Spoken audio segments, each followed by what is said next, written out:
신실하신 주 내 아버지요 늘 함께 계시니 두려움 없네 그 사랑 변찮고 날 지키시며 어제나 오늘이 한결같네 오 신실하신 주 오 신실하신 주 날마다 자비를 베푸시며 일용할 모든 것 내려주시니 오 신실하신 주 나의 구주 봄철과 또 여름 가을과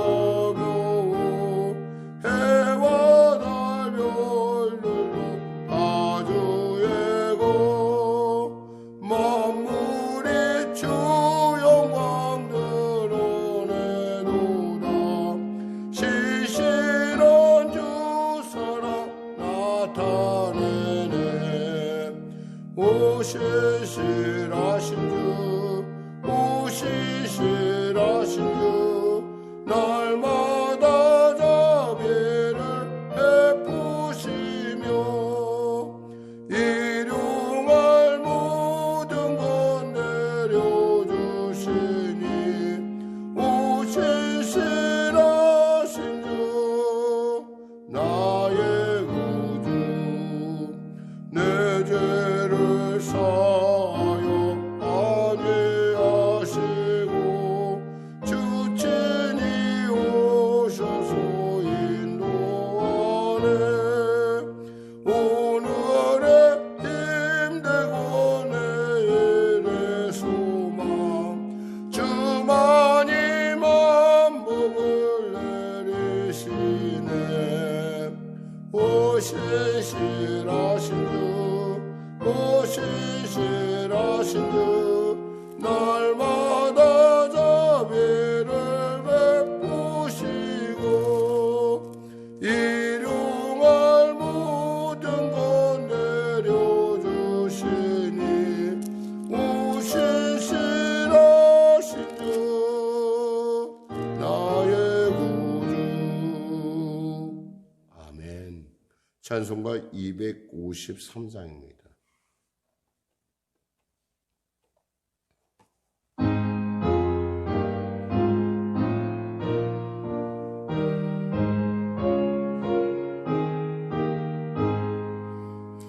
그 자비하신 주님 날 불러주시고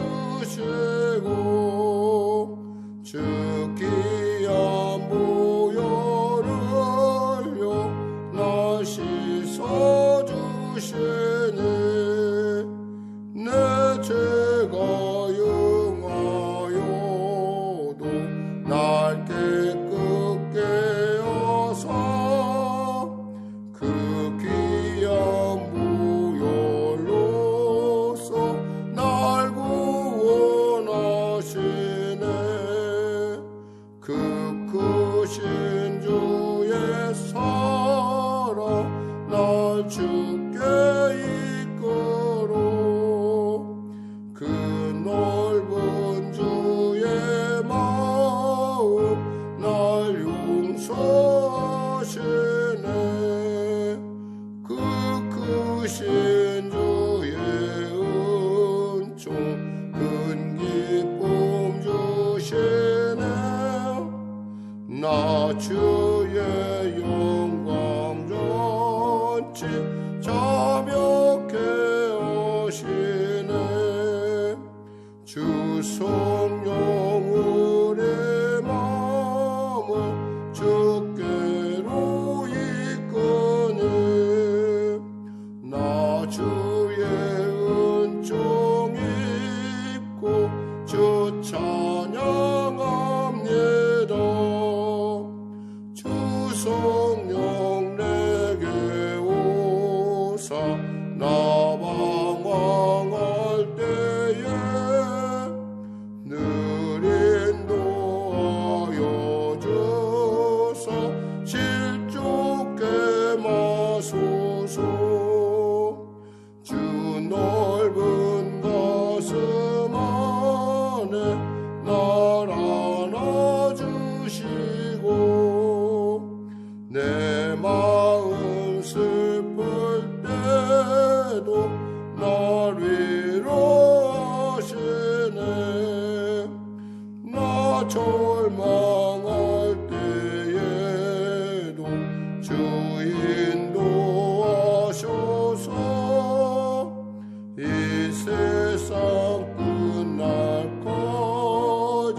기도하겠습니다.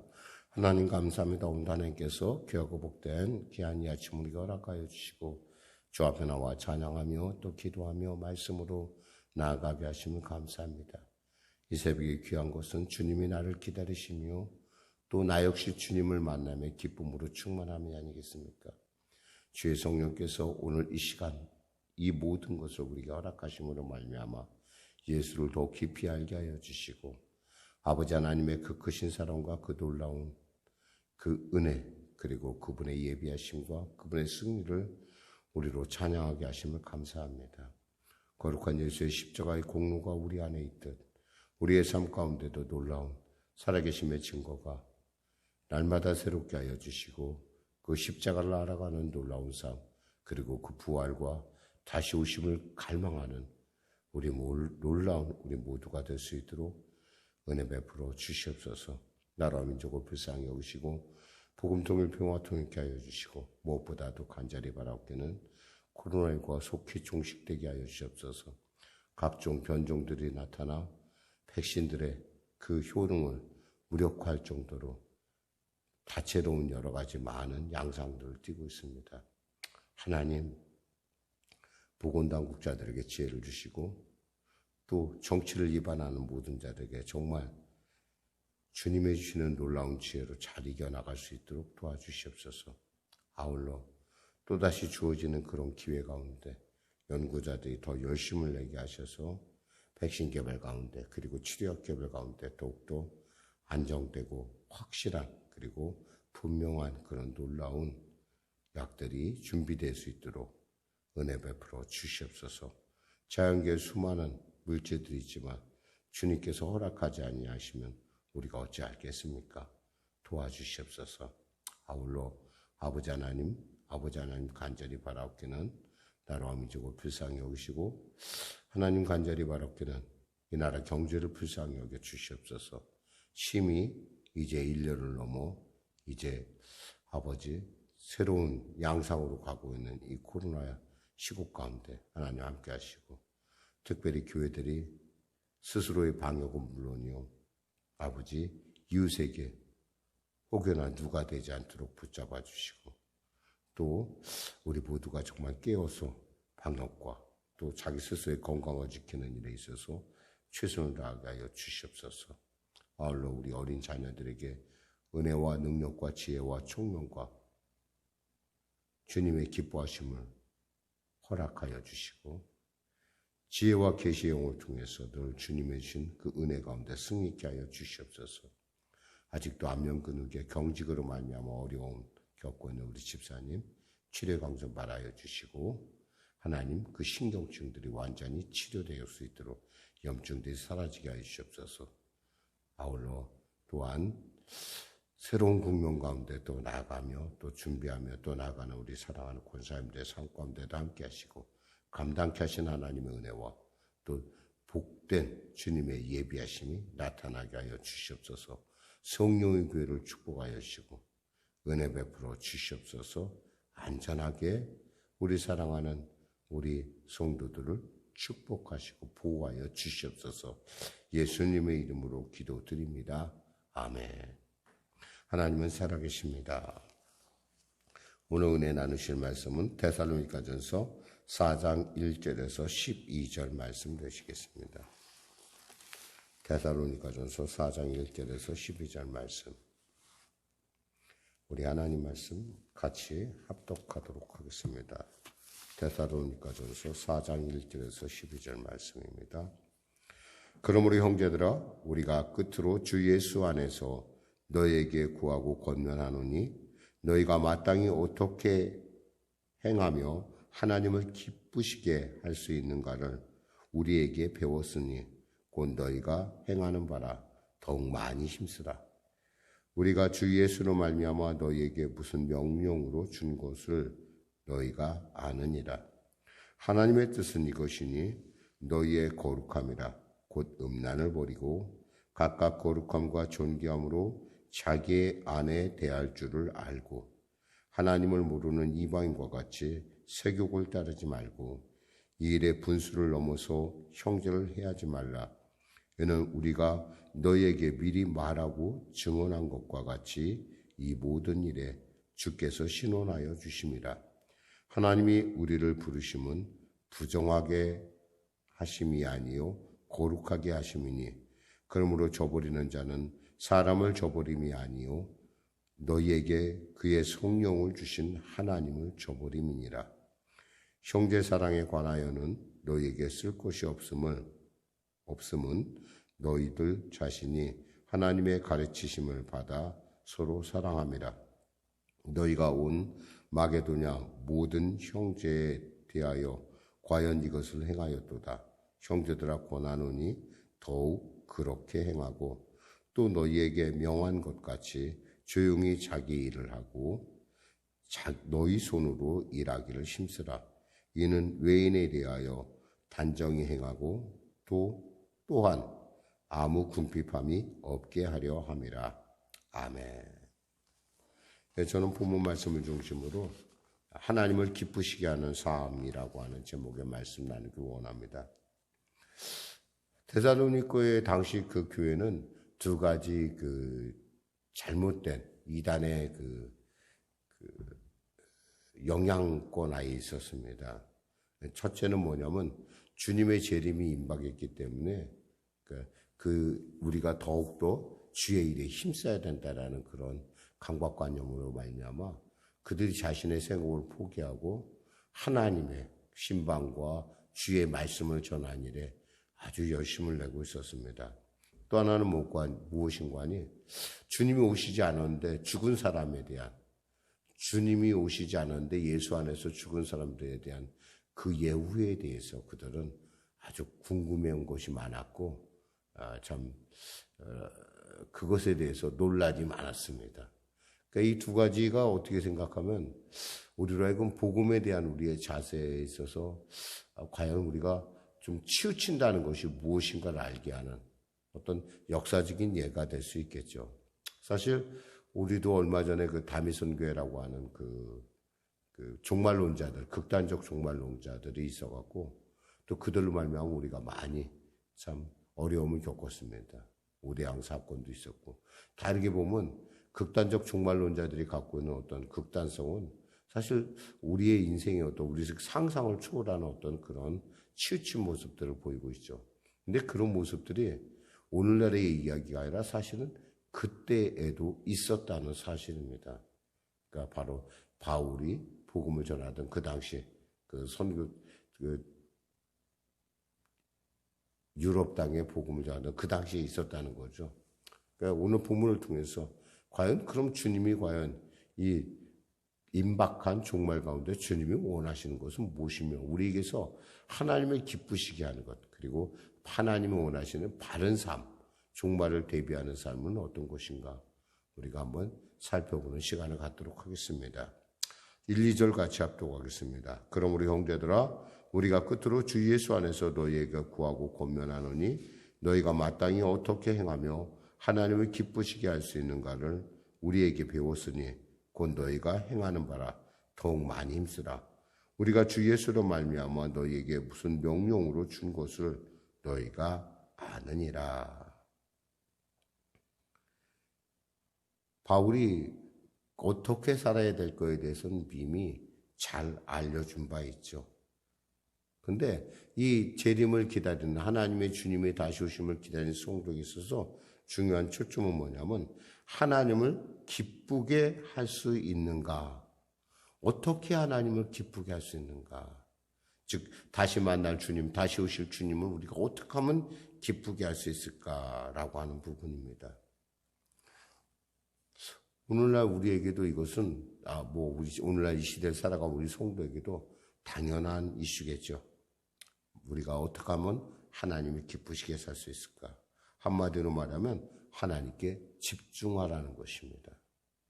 어떻게 집중하는 것이 하나님께 기쁨을 주는 걸까요? 히브리서 11장 5절에서 6절 보니까 믿음으로 에녹은 죽음을 보지 않고 옮겨졌으니 하나님을 그를 옮기심으로 다시 보이지 아니하였느니라. 그는 옮겨지기 전에 하나님을 기쁘시게 하는 자라 하는 증거를 받았으니라. 믿음이 없이는 하나님을 기쁘시게 하지 못하나니 하나님께 나아간 자는 반드시 그가 계신 것과 또한 그가 자기를 찾는 자들에게 상 주시는 이심을 믿어야 할지니라. 우리가 알다시피 에녹은 하나님을 기쁘시게 하는 자였습니다. 그리고 성경이 인정한 바와 같이 그는 기쁘시게 했는데 그가 무엇으로 하나님을 기쁘시게 했어요? 믿음으로. 그렇습니다. 우리가 이 시대에 특히 신앙생활에서 하나님을 기쁘시게 하는 것은 믿음을 가지고 신앙생활을 하는 것이죠. 목사님 믿음 없이 어떻게 우리가 신앙생활을 합니까? 우리가 말하는 그냥 단순히 우리가 세상에 말하는 믿음이 아니라 믿음은 바라는 것들의 실상이요 보지 못하는 것들의 증거라고 하는 그 믿음을 향해 담대히 달려갔던 그 신앙의 선진들의 본을 받아가는 그 믿음 말합니다. 하나님이 원하시는, 하나님이 기뻐하시는 그 믿음. 또한 보니까 이런 것, 다음은 찬양과 감사가 하나님을 기쁘시게 합니다. 시편 39편 30절에서 31절에 이렇게 말씀을 보겠습니다. 내가 노래로 하나님의 이름을 찬송하며 감사함으로 하나님을 위대하시다 하리니 이것이 소 곧 뿔과 굽이 있는 황소를 드림보다 여호와를 더욱 기쁘시게 함이 될 것이라.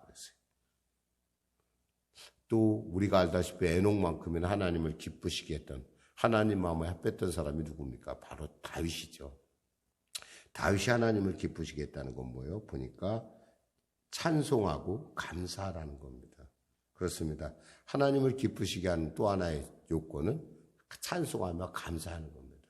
우리가 늘 하나님의 은혜를 찬송하고 감사하고 특히 찬송과 감사는 어원적으로는 서로 일맥상통하고 있어요. 하나님께 영광을 돌리는. 정말 하나님은 찬양 받으시고 영광 받으시기 합당한 분이라는 거죠. 그걸 너무 하나님은 우리가 그런 행동할 때 너무 기뻐하신다는 거죠. 또한 하나님을 기쁘시게 하는 것은 예수를 잘 섬기는 것입니다. 로마서 14장 18절에 보니 이로써 그리스도를 섬기는 자는 하나님을 기쁘시게 하며 사람에게도 칭찬을 받느니라 그랬어요. 하나님을 잘 섬기고 예수 그리스도를 잘 섬기는 것이 아버지 하나님을 기쁘시게 한다는 거죠. 사랑하는 여러분, 우리가 하나님께 집중해야겠죠. 그냥 무턱대고 집중하는 것이 아니라 누구를 통해서 예수를 잘 섬김으로 예수의 복음을 전함으로 예수 안에 우리가 온전함으로 하나님을 기쁘시게 하며 또 찬양과 감사 그리고 또 믿음으로 나갈 때 하나님을 기쁘시게 하는 것이라는 겁니다. 이거 사실 이 안에 사실은 바로 우리가 정말 이 말세에 우리가 중심을 갖고 나가야 될 얘기가 사실 다 들어 있습니다. 3절, 4절 같이 합독했습니다. 3절, 4절, 5절, 6절 같이 합독할까요? 하나님의 뜻은 이것이니 너희가 거룩함이라 곧 음란을 버리고 각각 거룩함과 존귀함으로 자기의 아내에 대할 줄을 알고 하나님을 모르는 이방인과 같이 세격을 따르지 말고 이 일의 분수를 넘어서 형제를 해하지 말라. 이는 우리가 너희에게 미리 말하고 증언한 것 같이 이 모든 일에 주께서 신원하여 주심이라. 주께서 관심이 있게 듣고 하나님께서 그 기도를 주님께서 깊이 보고 계시다는 사실입니다. 하나님의 뜻은 무엇입니까? 음란을 버리라는 거예요. 우리가 이렇게 하나님을 기쁘시게 한다고 하면서 우리가 아직도 음란에서 헤어나지 못하고 있다고 한다면 그걸 하나님은 결코 우리의 그 찬송과 우리의 감사를 결코 받을 수 없다라는 거죠. 사실 마음 아픈 일이긴 하지만 우리 젊은이들이 하나님을 찬양할 때 보고 있으면 정말 감동이 넘쳐요. 젊은이들의 찬양들, 특히 매스컴이나 여러 기독교 방송의 성도들이 그 젊은이들이 막 찬양을 하면서 막 눈물을 뚝뚝뚝 흘리면서 하나님을 막 경외하는 모습 보고 있으면 막 마음이 울컥해지고 하나님 얼마나 기뻐하실까. 근데 그들이 찬양이 딱 끝나고 나서 그들의 삶이 그 하나님의 감동하는 그 마음의 삶이 아니라 세상 사람들과 하나 다를 바가 없는 그런 삶을 가질 때 우리는 정말 어떻게 저럴 수 있을까 싶은 우리 인간이 보기에도 그런 안타까움을 느끼는데 하나님 볼 때는 얼마나 안타깝냐는 거예요. 사실 당시 데살로니가 교회, 물론 당시 이방사회가 다 그랬지만 아주 이 음란의 문제가 심각한 문제였어요. 자기 부인에게 만족하지 못하면 그 음욕의 문제를 해결할 수 있는 것들이 너무나 많이 열려 있었다는 거죠. 특히 신전에서 제사를 드리면서 그들은 음란한 행위를 공공연하게 했습니다. 자기 부인이 마음에 안 들면 이혼하니까 다분서였고 이런 어떤 생활의 태도, 이런 생활의 태도에서 살던 사람들이 갑자기 예수를 믿어 구원받았어요. 그러니까 어떻게 돼요? 그 생활의 태도에 대해서 탁 뿌리쳐야 되는데 그게 잘 안 된다는 거예요. 뿐만 아니라 그들은 그것이 당연했었어요, 과거에는. 그런데 예수를 알고 성령이 내 안에 역사하시고 하나님이 내 안에 오시니까 어때요? 그것이 당연한 것이 아니라는 걸 깨달았어요. 그러니까 지금 그 음란을 버리라는 거예요. 버리고 거룩함과 존귀함으로 자기의 아내를 사랑하라 이거예요. 하나님을 모르는 이방인과 같이 하지 말라는 거예요. 오늘날 드라마나 매스컴을 통해서 우리가 얼마나 많은 음란의 그 많은 메시지를 우리가 접하고 있습니다. 아침 드라마 보면 3중, 4중, 부부의 세계, 아니 그런 부부의 세계만 다 모든 사람이 다 그렇게, 모든 부부가 그렇게 삽니까? 근데 마치 그런 것이 당연한 것처럼 온갖 매스컴과 온갖 모든 매체들이 그런 음란을 부추기는 그러한 이런 시대에 살고 있기 때문에 우리는 어떻게 생각하면 이 데살로니가 교인들을 향한 이 바울의 성령 하나님의 이 음성은 우리에게도 분명히 해당되고 있다는 겁니다. 더욱이 실망스러운 것은 그렇게 하나님을 찬양하던 젊은이들이 바로 나가서 세상에 녹아드는 걸 보면 너무 마음이 아파요. 우리 세상 가운데 누구예요? 빛과 소금의 직분을 감당할 사람인 거지. 한쪽에서는 음란에 발을 거치고 한쪽에서는 하나님을 찬양하고 하나님께 감사하고 얼마나 하나님 보실 때 우습겠어요. 세상 사람들이 보기에도 웃기는데 하나님 보기에는 더욱더 안타까우시겠죠. 그 다음 절을 같이 합독했습니다. 우리가 7절에서 8절. 하나님이 우리를 부르심은 부정하게 하심이 아니요 거룩하게 하심이니 그러므로 저버리는 자는 사람을 저버림이 아니요 너에게 그의 성령을 주신 하나님을 저버립니다.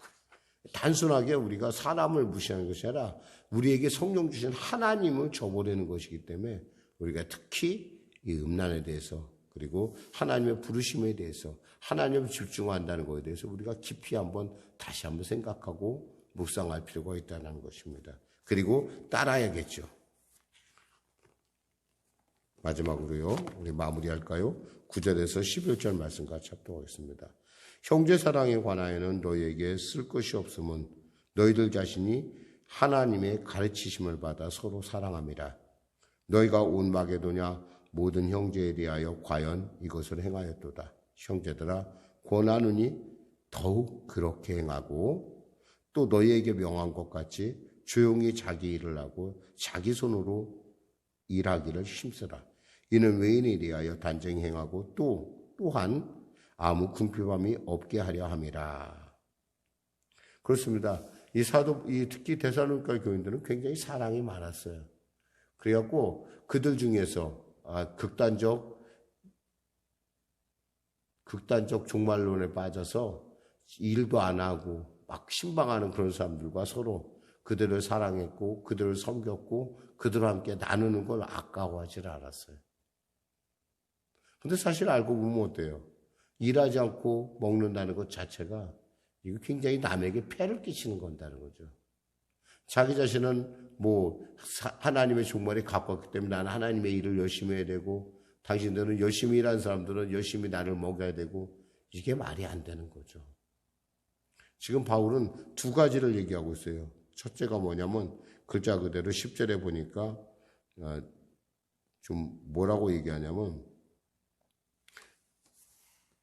11절에 보면 조용히 자기 일을 하고 너희 손으로 일하기를 힘쓰라. 두 가지 당부를 합니다.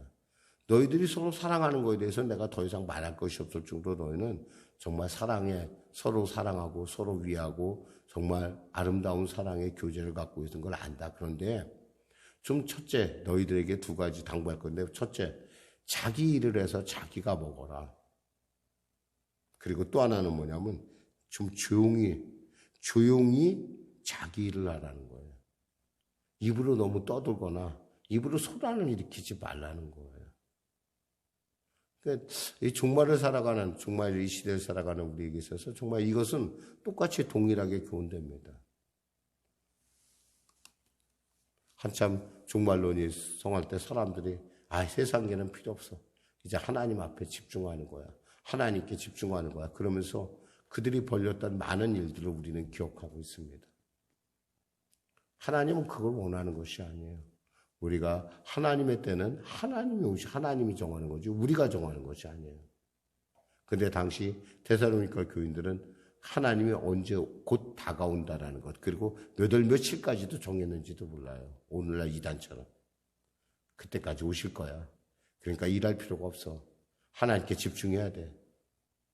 그러나 어땠어요? 하나님이 오지 않으시니까 어떻게 돼요? 예수님이 오시지 않으시니까 어떻게 돼요? 여러 사람이 같이 힘들어지는 거예요.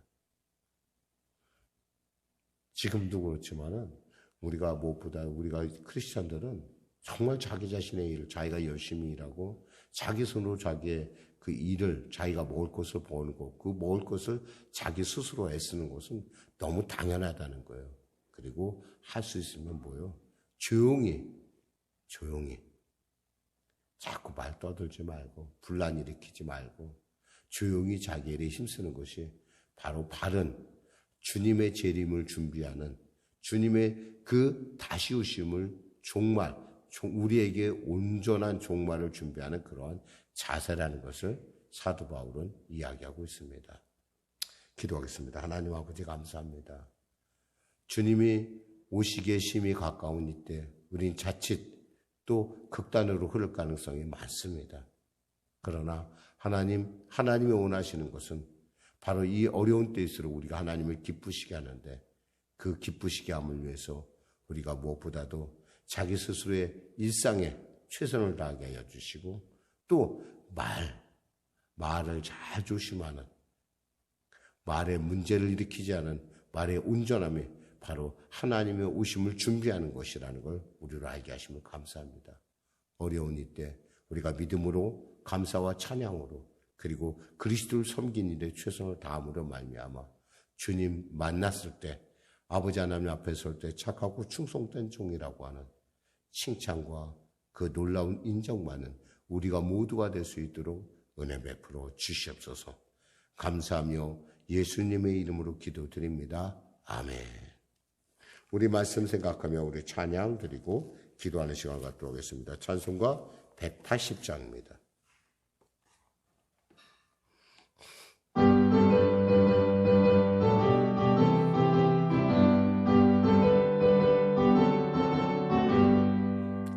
하나님의 나팔 소리 전에 진동할 때에 예수 영광 중에 걸음 타시고 천사들을 세계 만국 모든 곳에 보내어 구원받은 성도들을 모으리. 나팔 불 때 나의 이름 나팔 불 때 나의 이름 나팔 불 때 나의 이름 부를 때에 잠시 참여하겠네.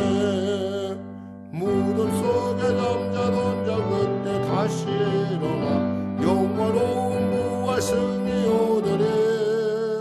주가 택한 모든 성도 구름 타고 올라가 공중에서 주의 얼굴 배우리. 나팔 불 때 나의 이름 나팔 불 때 나의 이름 나팔 불 때 나의 이름 부를 때에 잔치 참여하겠네.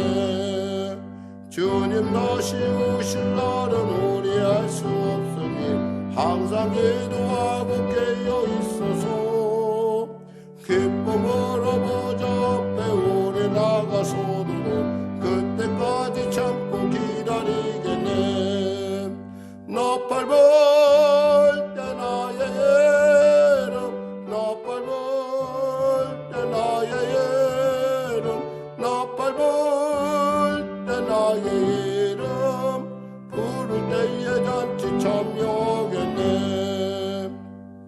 하늘에 계신 우리 아버지, 아버지의 이름을 거룩하게 하시며 아버지의 나라가 오게 하시며 아버지의 뜻이 하늘에서와 같이 땅에서도 이루어지게 하소서. 오늘 우리에게 일용할 양식을 주시고 우리가 우리에게 잘못한 사람을 용서하여 준 것 같이 우리 죄를 용서하여 주시고 우리를 시험에 빠지지 않게 하시고 악에서 구하소서. 나라와 권능과 영광이 영원히 아버지의 것임이라.